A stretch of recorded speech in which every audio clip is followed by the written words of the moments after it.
Hello everybody and welcome back to another episode on the Talon Pro / Mini Talon V2 / whatever the fuck it's called. So we're moving into sort of the final steps really. So things happened very quickly yesterday. I just need to suddenly build the model in front of my eyes.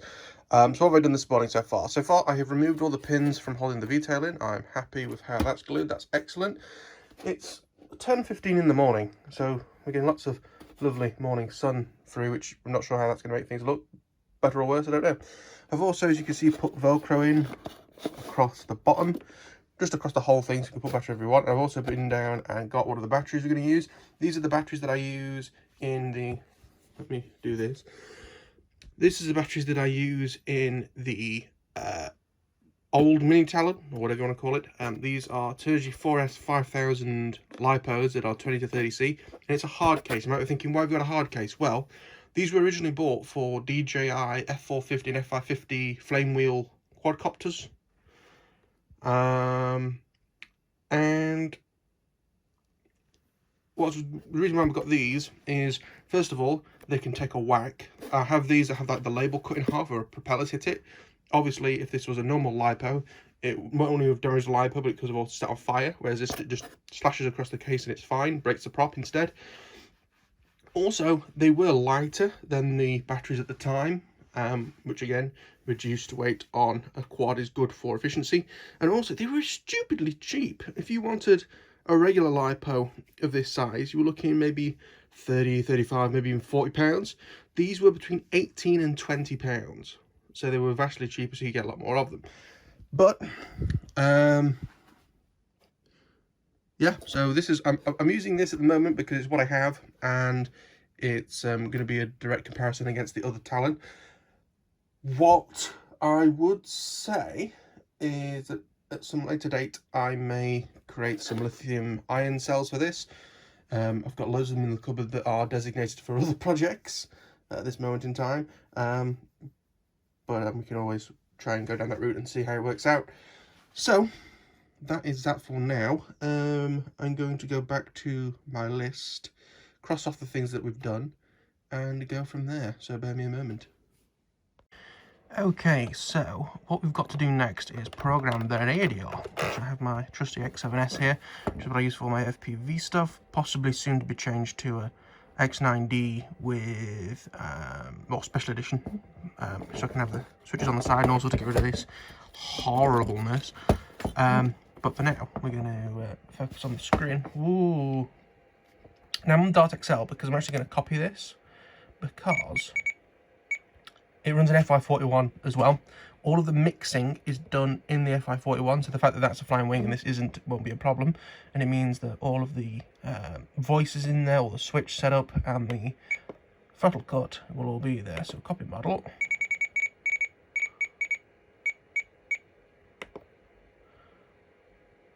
Don't know why I decided to jump a space there, but never mind. So we're gonna switch warning. Engines armed. Manual. Return to launch. Shut up. Model name. We're gonna call this Talon Pro. We'll give it its proper name.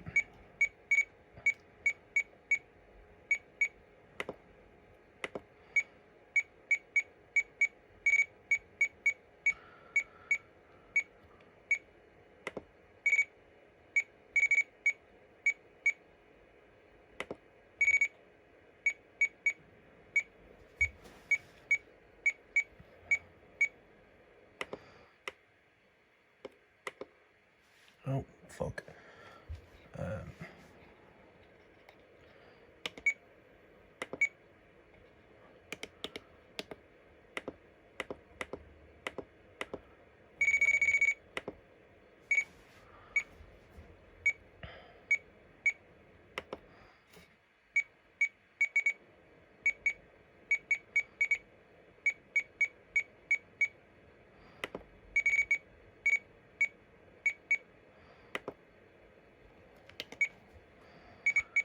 Okay, I'm just going to scroll down a little bit further.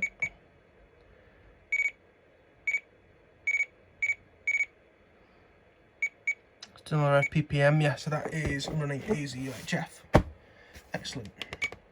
So, Talon Pro.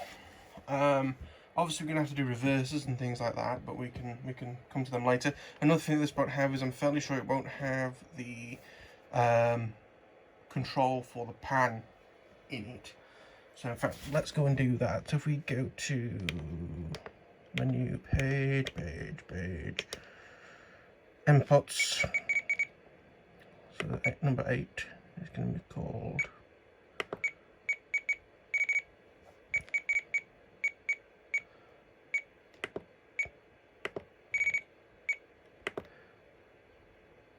source.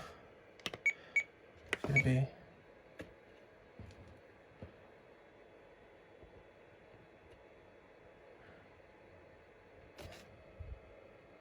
well, that one has a detent, so I'm actually going to use that one instead. It has a detent, so I know where the middle is. Okay, so that's the input side done. I then just need to do mixer and just enable it. Which skill do you want to enable? None of them, please go away. Cancelling. Good. So that should be that now working. So, bit of a scary moment where I can plug it in. Actually, no. Next thing is to program the EZUHF receiver. So, this didn't take anywhere near as long as I expected. My laptop is here, but I need to go and get the cable and install required software, but I'll be back very shortly. Okie dokie. So, trying to program this up. First thing, when I put the USB in, my camera started making a horrible noise on the plane, the Runcam Split 3. So I've unplugged the aileron cable out of the receiver, so it's not going to pass any power onto the FI41 and thus down to the camera. Now, another thing I'm having a problem with is I'm trying to update the firmware, and you do that by holding the button in on the receiver and then plugging it in. And as you can see, my laptop is saying unknown device. If I plug it in normally, it seems to work alright. But all we need to do is we need to update the driver, browse my computer. I'm going to go to the, install folder, which is, let's see. Sorry about that. That's what we need to go to. We need to go to disk C, then program files x86, immersion RC, and then just click OK. And in theory, when we click next, it should find it in the folder. Installing drivers. Hey, install. And has successfully done the thing.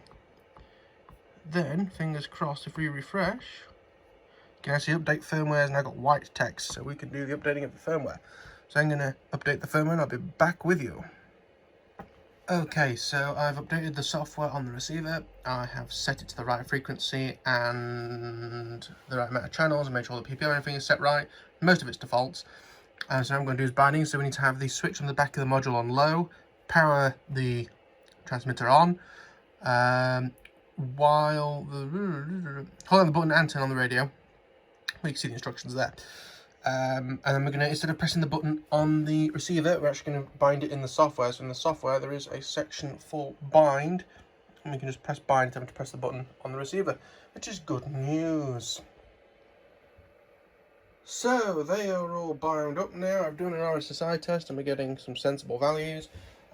So now it's going to be a case of plugging back in the aileron cable and putting the battery actually in through the speaker control and see if it all sets on fire or not, which will be very exciting. Right, ladies and gentlemen, we've got one more connection to put in, and then we'll find out if I have created an aeroplane or a fireball. But this is very hard to do with one hand. Ready?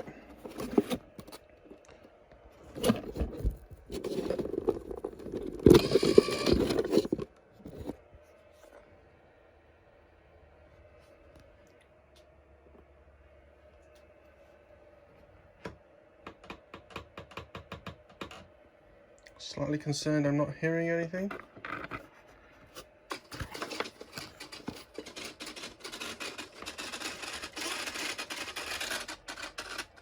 Practice really.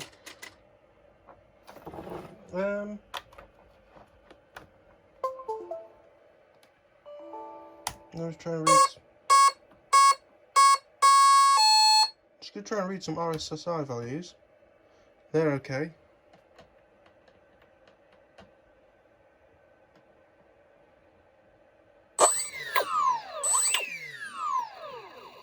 Position, hold, manual.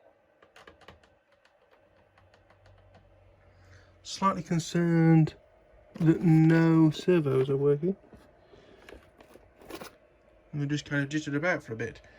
Are they getting hot? No. Return to launch. Okay. The receiver is breathing and clearly it's getting signal because that's working. But none of the servos are, which worries me oh so slightly. And we just have one red flashing light. Position, hold. Okay. Manual. So that's happening, but nothing's happening with the servos. The back is not warm, so that's not overheating. How very strange. I think the best thing for us to do at this point is to try and fire up the receiver, as in my FPV receiver, and see what's going on. I'm going to do doing a quick smell test and can't smell anything off, so we'll see how we go. We'll be back shortly when I've got that set up. Okay, so as you can possibly see by the amount of junk that's on the desk, I had issues. I had this set up wrong, that's why I couldn't see anything on here. I knew I could see stuff when I tested out my goggles and could see things. But the problem is that the goggles were on a different channel to mine, but still close enough that I could see the camera, but it was all white and washed out. And I thought, right, well, time to change some settings on the camera. Turns out, the Runcam Split 3, you need to program it via a iNav or Betafly or whatever controller via UART. Don't have one of them in this, so I was about to get really pissed at the fact I was going to have to buy a third camera for this model. Fourth even, no third. Swift, then the Tazia Cadex thing, and then this. Uber pissed of epic proportions. Now, fortunately, that shouldn't be a problem. One thing that does concern me is that I can't change any settings. So the camera, as you can possibly see at the moment, is upside down. So we will have to see what we're going to do with that. Well, all I can do is pop the camera the other way around. Just going to make panning a bit of a nightmare. I did actually find when I was searching for stuff, it's called an Easy 180. And basically the idea is that it makes a 45-degree camera, like a 45-degree panzer, like the one I've got now, go 180 degrees so you can see each wingtip. But we're not going to use that because I'm scared of it pulling on cables. So I need to flip the camera over, and then we're going to go into setting up the FY41 upper light. But we'll be back shortly.